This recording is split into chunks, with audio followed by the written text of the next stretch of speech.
Vamos a buscar en nuestras Biblias la primera carta a los Corintios, capítulo 4, y solamente vamos a leer un solo texto. Este es un tema, digamos, doctrinal. Es un tema también apologético, digamos, ¿no? De defensa de la fe. Este versículo dice, vamos a leerlo todos juntos, el versículo 6 solamente. Dice así la palabra de Dios. Pueden ponerse en pie si gustan, hermanos, rápido. Dice así la palabra de Dios, todos juntos. Pero esto, hermanos, lo he presentado como ejemplo en mí y en Apolos, por amor de vosotros, para que nosotros aprendáis a no pensar más de lo que está escrito. No sea que por causa de uno os envanezcáis unos contra otros. Amén. Pueden tomar asiento. Fijémonos bien en las palabras que dicen así. Pero esto, hermanos, lo he presentado como ejemplo en mí y en Apolos, por amor de vosotros, para que en nosotros aprendáis a no poner más de lo que está escrito. No sea que por causa de uno os envanezcáis unos contra otros. Os envanezcáis. Os enorgullecéis. Se hagan presumidos, se hagan jactanciosos, se hagan vanidosos. Porque en esto, hermanos, lo he presentado como ejemplo en mí y en Apolos, el apóstol Pablo y Apolos, por amor de vosotros, para que en nosotros aprendáis, en Apolos y en mí, dice Pablo, a no pensar más de lo que está escrito.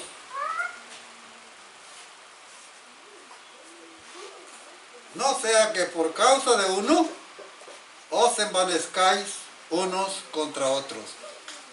Os envanezcáis de vanidad, de orgullo.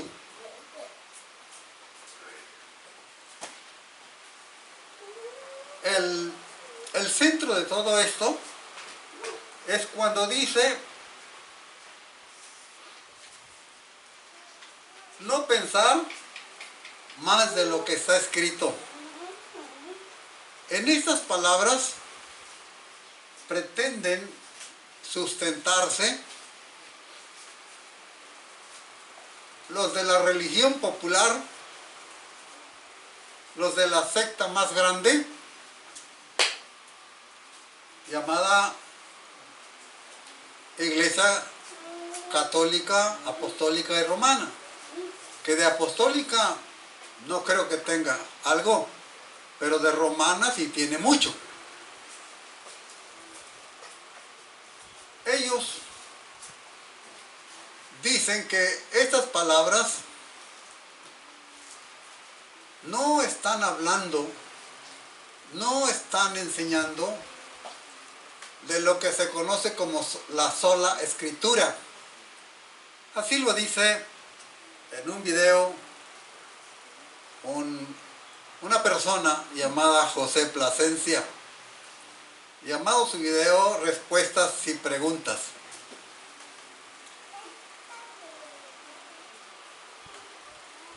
Que estas palabras, que este versículo no está hablando, no está sosteniendo, no está defendiendo, no está apoyando la creencia de la sola escritura. ¿Qué es eso de la sola escritura, hermanos?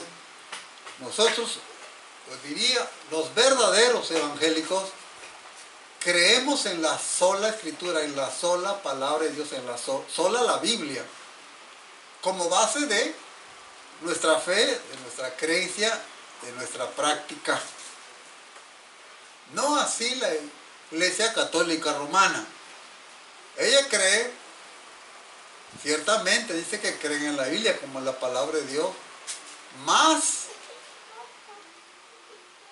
la iglesia, más la santísima tradición de los santos padres de la Santa Iglesia, más el magisterio de la iglesia. Entonces para ellos no es suficiente las Sagradas Escrituras. Hay que ir a la tradición, dice. Hay que ir a ver qué dicen los santos padres. Hay que escuchar lo que dice el magisterio de la iglesia, o sea, los maestros de la iglesia.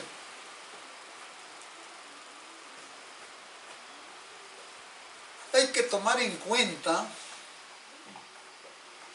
hay que aceptar la santa tradición, hay que aceptar lo que dice la iglesia. Y lo que dice la iglesia, y lo que dice su tradición, y lo que dice su magisterio, pues no importa, hermanos, que no solamente esté en la Biblia, sino que contradice siempre la palabra de Dios. Pero hay que aceptarlo porque así lo dicen ellos.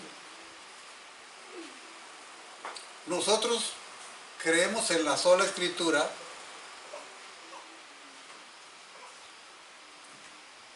porque creemos que Dios es fiel, que Dios no miente, que no es hombre para que mienta, ni hijo de hombre para que se arrepienta. Entonces, creemos en la palabra de Dios porque creemos que ella es la única que ha sido inspirada divinamente. Que los que escribieron las Sagradas Escrituras escribieron y hablaron porque fueron inspirados por Dios de forma directa. Entonces, lo que ya no está en la Biblia y lo tienen ellos como santa tradición, no puede ser inspirado por Dios cuando contradice la Biblia, cuando está en contra de la Biblia.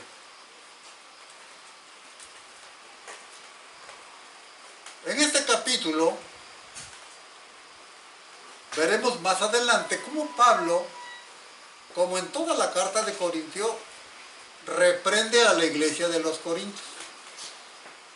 Y aquí vamos a tomar en cuenta también el apóstol Pablo, aunque en esta parte él toma solamente como ejemplo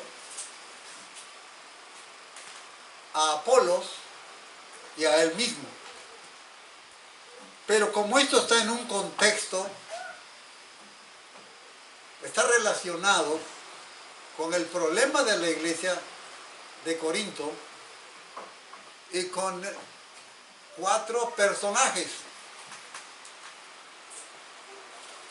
4 personajes que son mencionados en el capítulo 1, versículo 11, 12, que dice así: porque he sido informado acerca de vosotros, hermanos míos, por los de Cloé, que hay entre vosotros contiendas, desacuerdos, discusiones. Quiero decir que cada uno de vosotros dice: yo soy de Pablo, yo de Apolo, y yo de Cefas, y yo de Cristo. Los que decían que son de Cristo, pues no estaban equivocados, estaban en lo correcto. Solamente que quiero, para información de ustedes, para conocimiento de ustedes, que la Biblia en su original no tiene error, no tiene equivocación. Los errores pueden estar en las copias que se hicieron de los originales. Los originales de la Biblia ya no existen hace mucho tiempo. Se hicieron de los libros originales de la Biblia, escritos por los siervos de Dios, se hicieron copias y copias y copias y copias y copias. Miles y miles de copias. Entonces, en la Biblia sí, en las copias, perdón, sí puede haber errores de los copistas. Porque una cosa son los copistas y otra cosa son los profetas que hablaron y que escribieron dirigidos por el Espíritu Santo de Dios.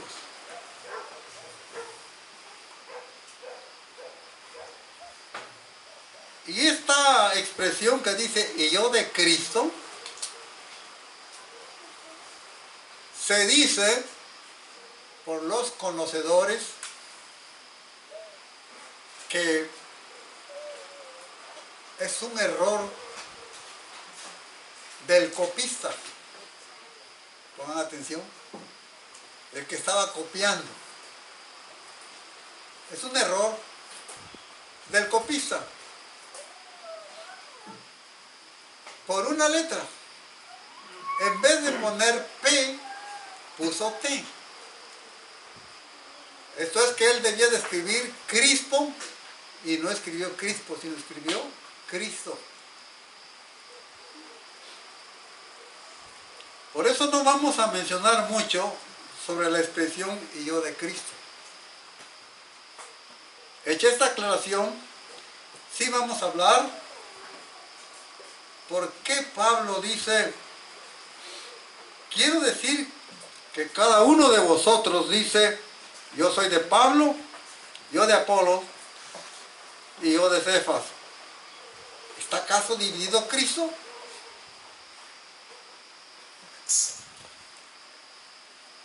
En el versículo 21 del capítulo 3 dice, así que ninguno se gloríe de los hombres, porque todo es vuestro. Sea Pablo, sea Apolos, sea Cefas. Y al final del capítulo 3, estamos leyendo, meditando en el versículo 6 del capítulo 4. Ninguno se gloríe en ninguno de ellos, dice Pablo. Sea Pablo, sea Apolos, sea Cefas. Cefas es Pedro. Ninguno presuma. Y aquí es donde vemos la presunción de los católicos. Nuestra iglesia es la verdadera iglesia cristiana de Cristo, dice. Ustedes no son de la iglesia que fundó Cristo. Nosotros sí, porque tenemos a aquel que nombró Cristo el primer papa de la iglesia, a San Pedro. Tenemos el trono petrino, dice. Y el que no cree, el que no acepta al Pedro que está en el Vaticano, no se salva, está condenado. El que no cree en la iglesia que dirige el Santo Papa, está condenado, no se salva.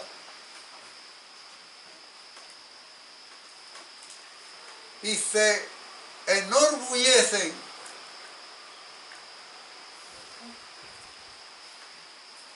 se sienten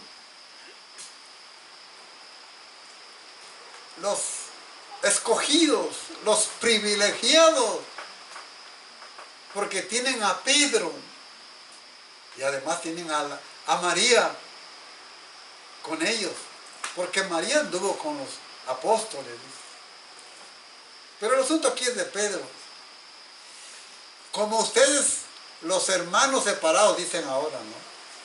Algunos en su rencor y en su odio dicen aborto de Lutero, hijos de Lutero, descendientes de Lutero, aunque saben que no somos descendientes de Lutero, especialmente nosotros los bautistas.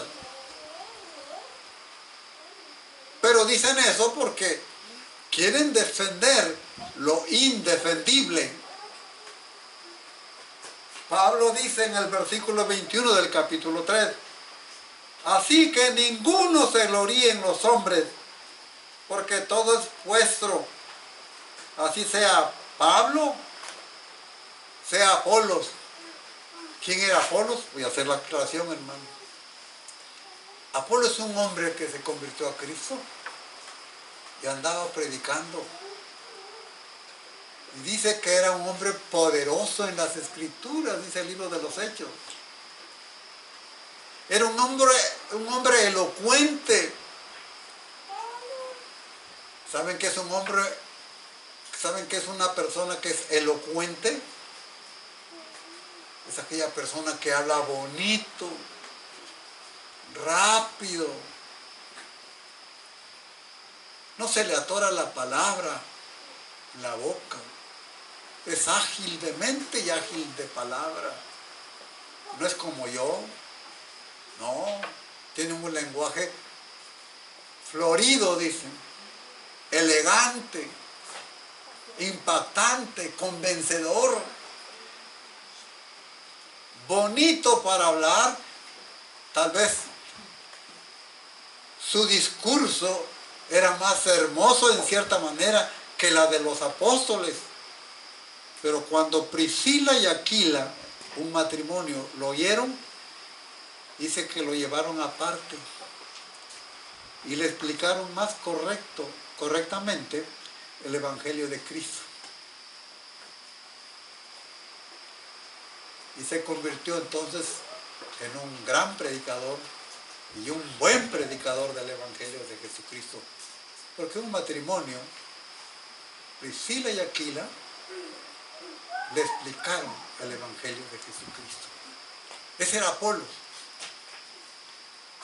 Y la iglesia de Corinto estaba dividida. Uno decía, no, yo soy de Pablo, aquel que cayó del caballo. No, hombre, ese sí, es el mero.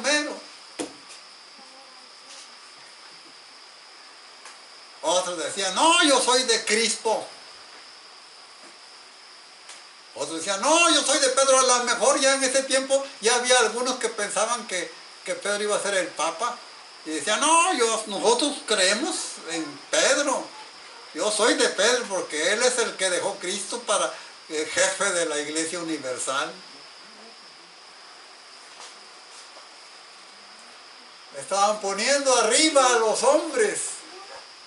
El que ponía a Pedro arriba se sentía orgulloso de tener entre él como su máximo jefe, líder, al santo Papa de Pedro, seguramente. Aunque no lo dice la Biblia, ¿no? Pero ya me lo estoy imaginando. Y los otros decían, no, Pedro no habla bonito, será el jefe, pero no habla bonito como Apolo. Ese sí, hasta me quedo dormido como habla Apolo.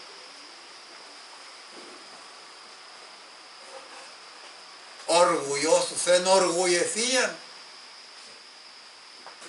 Convertían en ídolos a los hombres. Por eso dice Pablo aquí, ninguno se gloríe en los hombres. Así sea Pablo, así sea Apolos, así sea Cefas. Y luego dice el apóstol, lo que deben hacer ustedes, lo que deben tomar en cuenta toda la iglesia de Corinto, es que todos nosotros deben tenernos los hombres por servidores de Dios, no por jefes, no por patriarcas, no por príncipes. ¿Saben cómo llaman a los cardenales de la Iglesia Católica? Los príncipes de la iglesia. Y la Biblia solamente habla de un príncipe pastor, hermanos. Solamente hay un pastor que es príncipe. El apóstol Pablo dice, cuando el príncipe de los pastores venga, ese es Cristo Jesús. Ningún pastor es príncipe en la iglesia. Pero esa es la vanidad, ese es el orgullo humano, esa es la jactancia humana. Se hace llamar príncipe. Claro, porque el máximo líder de ellos ocupa el trono igual a un emperador. Por eso la Iglesia Católica su formación, su dinámica, es como la del Imperio Romano. El Imperio Romano tenía un líder, el emperador, y luego tenía los que estaban detrás de él, los senadores. Pero la Iglesia de Cristo no tiene un líder de esa manera. Nuestro máximo líder, nuestro verdadero príncipe, nuestro verdadero rey es Cristo Jesús. Los hombres, pues, dice, deben tenernos como servidores de Cristo, no como príncipes, no como reyes. Ahora ya no se ve al Papa como hace 70 años. Antes del Concilio Vaticano II, los papas usaban una corona así, triple corona, llena de diamantes, de piedras preciosas, de oro. Y luego la cargaban en una especie de anda, varios hombres, y él iba arriba sentadito ahí, muy acá, como dicen los chavos, ¿no? Y ahí lo iban cargando al Santo Papa. Y luego donde se sienta ahí en el Vaticano, dice Vicaris Filii Dei. Él es el Hijo de Dios, él es el representante de Dios, de Cristo. Vicaris Filii Dei, representante del Hijo de Dios. No, hermano.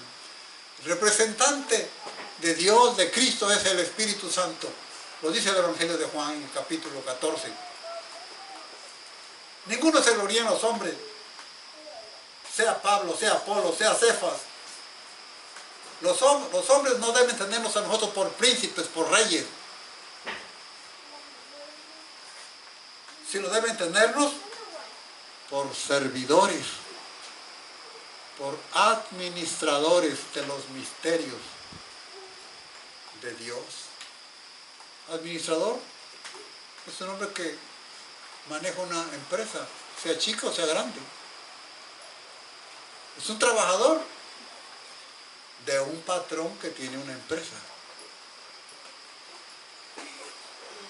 Ahora bien, se requiere que los administradores, que cada uno sea hallado fiel. El administrador de Dios, que se levanta, que quiere el primer lugar, como el que nos dice la tercera carta de Juan, Diótrefes, que ama el primado, dice en la versión anterior. Quiere ser el primero. Y esto me hace recordar cuando el obispo de Roma y el obispo de Constantinopla se peleaban por el título de ser el primero entre los primeros. Y salió ganando Roma. Le ganó el mandado al obispo de Constantinopla. Ellos no tienen papa, pero tienen patriarcas.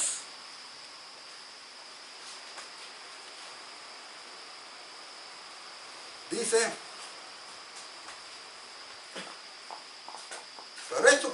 pero esto, hermanos, lo he presentado como ejemplo en mí y en Apolo. Ahora él está presentándose a Apolos y a él como ejemplos a seguir.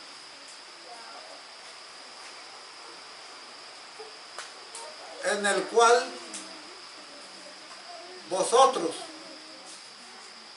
por amor a vosotros, para que en nosotros aprendáis a no pensar más de lo que está escrito. Fíjese bien. Según estas palabras no se pueden usar para que nosotros digamos que la Biblia no enseña la perpetua virginidad de María, que la Biblia no habla de que María sea intercesora,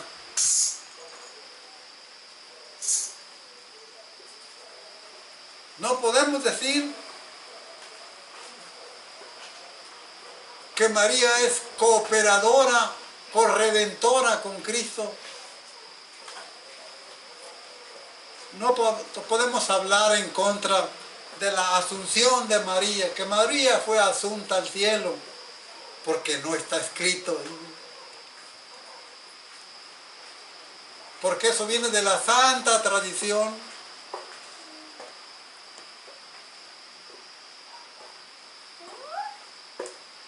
Pedro, Cefas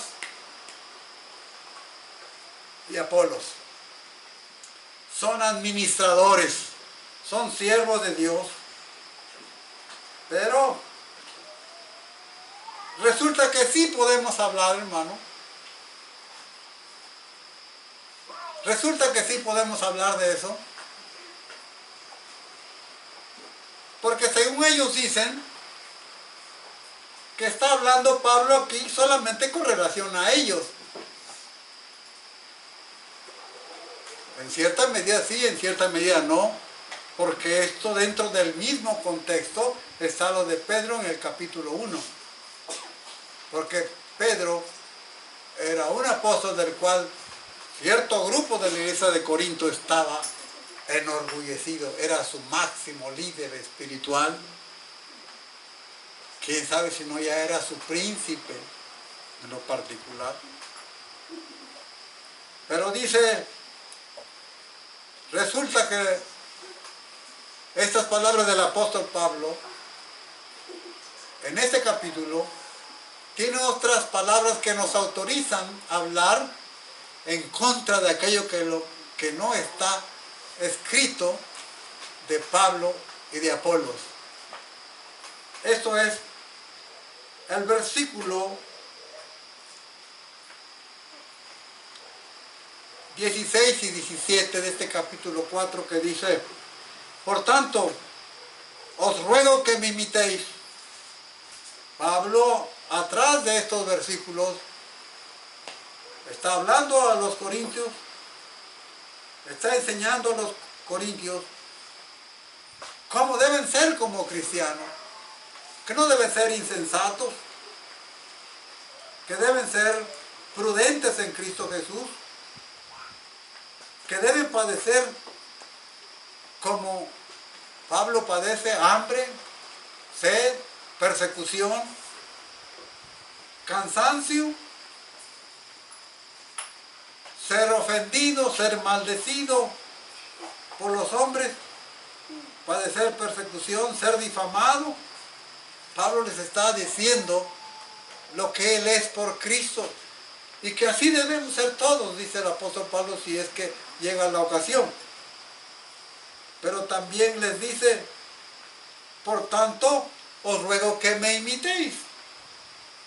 Les está enseñando la vida del cristiano. Pero también le dice,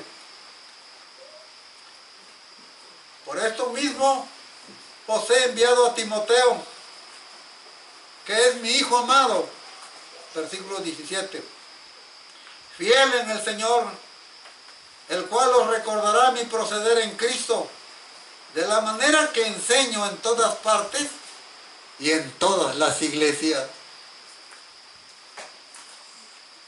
Entonces sí podemos hablar de Pablo y sí podemos hablar de todo lo que él enseñó y sí podemos hablar en contra de todo lo que él no enseñó, porque él solamente quiere que se enseñen las verdades reveladas por el Espíritu Santo a él y dichas a la iglesia de Corinto en esta ocasión. Podemos decir que yo me apego al versículo 6 cuando dice que nosotros aprendamos a no pensar más de lo que está escrito, no sea por causa de uno, os envanezcáis unos contra otros. Ese era el problema. Estaban llenos de vanidad hermanos, cada quien exaltando a uno de los creyentes, a uno de los predicadores. Y Pablo dice que debemos aprender de él, de Apolos, y de lo que ellos enseñan, de lo que ellos predican. Por eso le dice a la iglesia de Corinto que les envía a Timoteo para que él, que es su hijo amado en el Señor, les recuerde su proceder en Cristo, les recuerde la manera de cómo enseñó en todas partes y en todas las iglesias. Entonces podemos decir, Pablo predicó, Pablo enseñó la perpetua virginidad de María, no la enseñó. Pablo predicó la asunción de María al cielo, no la enseñó. Pablo, como dice un teólogo católico, miren lo que pasa allá arriba en el cielo, dice. Y luego lee el libro de los reyes, uno de los libros de los reyes, creo que es el segundo, en donde Betsabé, que es la madre de Salomón, ya había muerto el rey David,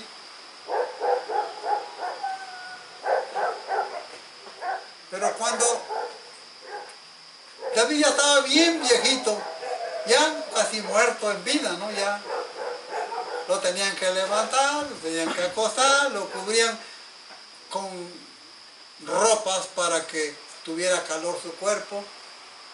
Y se la imaginaron los que rodeaban a David, los que cuidaban a David. A ver, hermanos, ¿quién ha leído el libro del rey? Cuéntenme qué hicieron con David. Lo último que hicieron con el rey David, antes que muriera.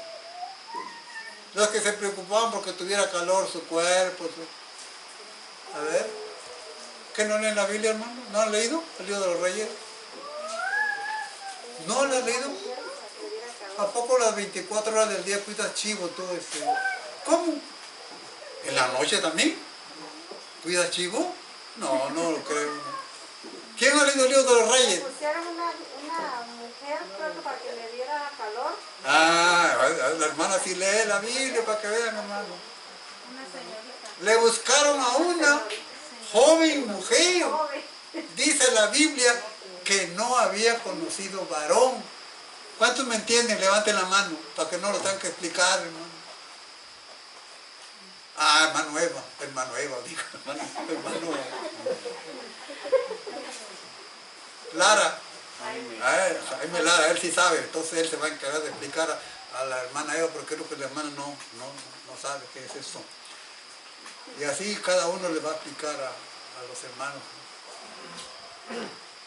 Le buscaron una joven conocida como la Tsunamita y dice que era muy hermosa, dice. Y ahí estaba la Tsunamita con David. Y seguramente que la Tsunamita, pues a cualquier hora, pues se acostaba junto a David. Pero la Biblia dice, ¿qué dice, hermana Araceli de David? No sabe la hermana. ¿Cómo? Que no la conoció. Ay, no la conoció. No vio si era güera o era morena, ¿verdad? Que no la tocó, pues.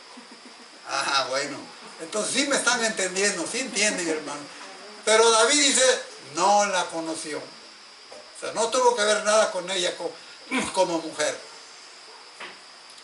Porque sin duda esa era la intención de los que le acercaron a la joven, ¿verdad? Pues bien, hermanos.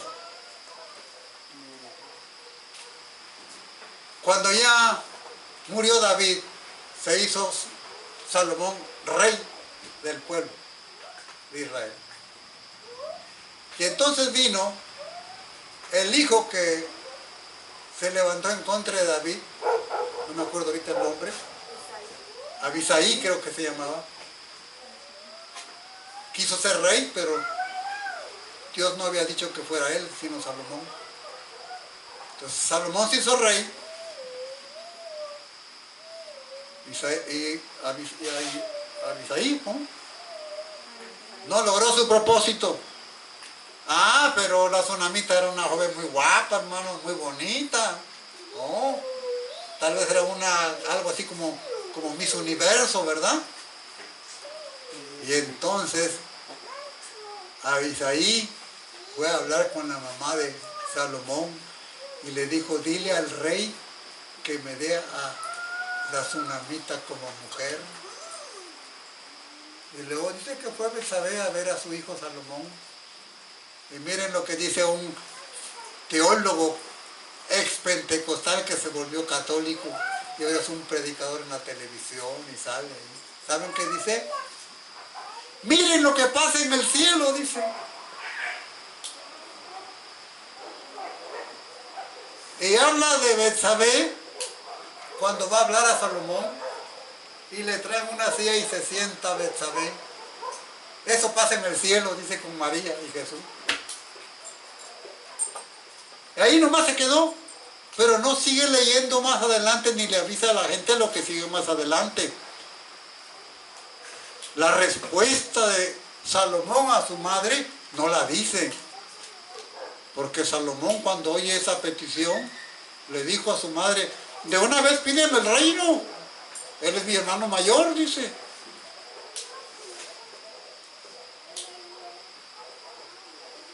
El resultado fue que murió. Salomón lo mandó a matar por ese atrevimiento de pedirle a él, a la joven que le dieron por mujer a su padre. Esa parte no la presenta el teólogo católico, puertorriqueño por cierto. Esconden una parte y sacan una parte para engañar a los inocentes, a los crédulos y a los ciegos espiritualmente.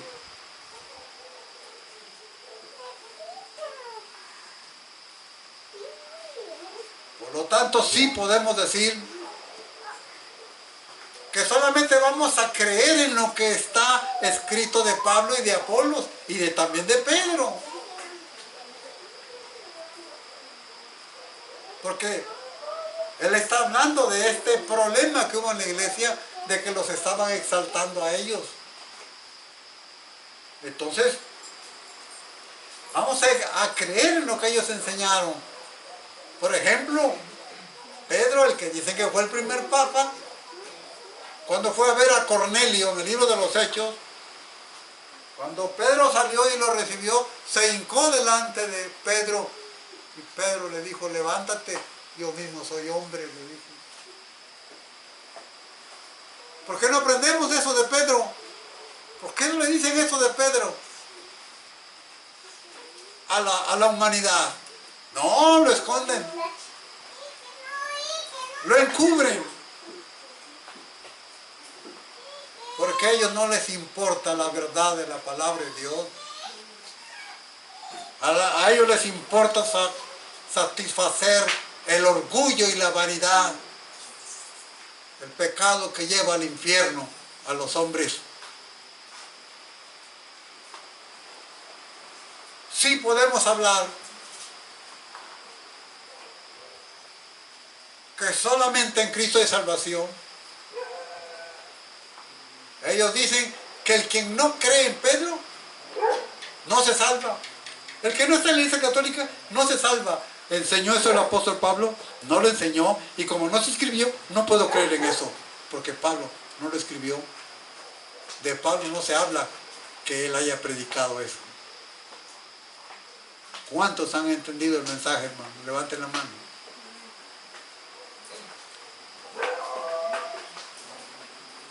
Así que vemos, amados hermanos, que debemos aprender, como dice Pablo aquí, de él, de Apolos, en su celo por predicar el Evangelio. Tanto de Apolos como de Pablo. como de Pedro, como de todos los apóstoles, pero ellos escribieron lo que predicaron. Y en ello debemos creer.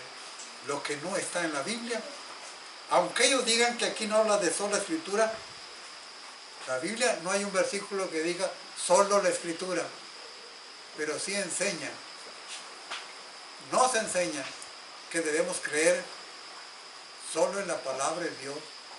En la segunda carta a Timoteo, Pablo le dice a Timoteo toda la escritura, y se refiere, en su caso, no estaba escrito todo el Nuevo Testamento, seguramente, pero se refiere al Antiguo Testamento, y si alguna escritura ya estaba escrito del Nuevo Testamento, ahí está incluida